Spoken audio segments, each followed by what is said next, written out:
सध्या आपल्या बरोबर संभाजी ब्रिगेडचे प्रवीण गायकवाड आपल्या बरोबर आहेत। प्रवीणजी, आपण ही बातमी निश्चित ऐकली असेल, ही वाघनखं महाराजांची नाही आहेत आणि अशाच प्रकारे संग्रहालयातर्फे सुद्धा सांगण्यात आलेलं आहे की संदिग्धता आहे, कुठले ठोस पुरावे नाहीयेत। काय आता आपलं या संदर्भातलं म्हणणं आहे?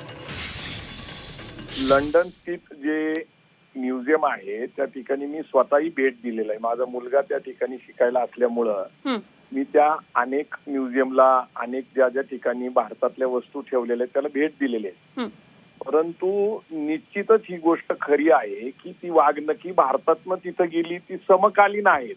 परंतु तीच वाघनखी अफजल खानाला मारण्यासाठी छत्रपती शिवाजी महाराजांनी वापरली अशी नोंद त्यांच्याकडे नाहीये, तसं डॉक्युमेंटेशन नाही। कारण युरोपियन कल्चर असं आहे, हिस्टॉरिकली किंवा आर्किओलॉजिकली ते डॉक्युमेंटेशन करतात। म्हणजे एखादी वस्तू त्यांच्याकडे आली तर त्याची कागदपत्र, त्याची नोंद ते ठेवतात आणि त्या वाघनखेच्या तिथंच ते त्यांनी तसं स्पष्टच लिहिलेली आहे की ही शिवकालीन आहेत, परंतु छत्रपती शिवाजी महाराजांनी अफजल खानाला मारायला ही वापरली याची अशी कुठं आमच्याकडे ऐतिहासिक नोंद नाहीये। तर त्यामुळं आपण एक निश्चित घेतलं पाहिजे की इतिहासात आपण डोकवत असताना काही गोष्टी आहेत तशा, आता जसं की भवानी तलवारीचा पण विषय बरेच काळ चालू आहे, जो राणीच्या म्युझियम मध्ये, खाजगी म्युझियम मध्ये आहे, तोही आणण्यासाठी त्या काळामध्ये बॅरिस्टर घोरपडेंनी प्रयत्न केला होता, मुख्यमंत्री अंतुलेंनी प्रयत्न केला होता।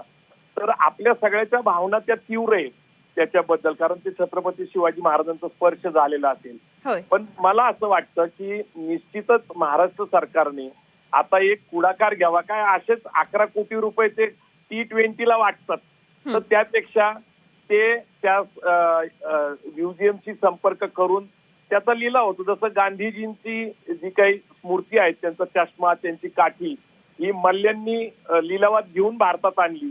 तर मला असं वाटतं की महाराष्ट्र सरकारने आता बास त्याच्यावर जास्त ओहापोह न करता इथं भारतामध्ये भवानी तलवार आणि वाघनखी आणावीत। ती खरी खोटी याच्या वादात आता पडू नये, त्याच्याशी आपल्या भावना जोडलेल्या आहेत असं मला वाटतं।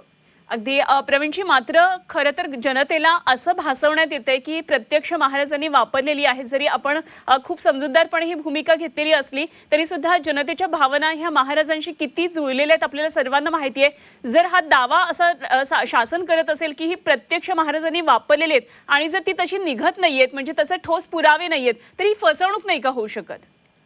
नाही, आता कसं आहे की नक्की खात्रीशीर तेही सांगू शकत नाही, आपणही सांगू शकत नाही खरं ती वापरली गेलेली तीच वाघनखी आहेत का नाही। त्याचं कारण कसं आहे की युरोपियन कल्चर किंवा हिस्ट्रीचं जतन करणं, आर्किओलॉजीचं जतन करणं, तर त्यांनी एक पॅटर्न बनवलेलं आहे। जसं आता शिवकालातले जे दस्तावेज आहेत, जे त्यांचे समकालीन आहेत, काही गोष्टी नंतर लिहिल्या गेलेल्या आहेत, त्यांच्यानंतर 50 वर्षांनी, 100 वर्षांनी, नंतर ब्रिटिश काळामध्ये, तर त्याला सुद्धा आपण इतिहास समजत गेलेलो आहे। म्हणजे जसं आता कल्याणच्या सुभेदाराने शिवाजी महाराजांना त्यांची सून तिकडं ते त्यांच्या सरदारांनी पेश केली, कल्याणच्या सुभेदाराची। अर्थात शिवाजी महाराजांनी तिला चोळी बांगडी करून सन्मानाने आपली बहीण म्हणून तिचा सन्मान केला। अगदी आपला मुद्दा सर लक्षात आला।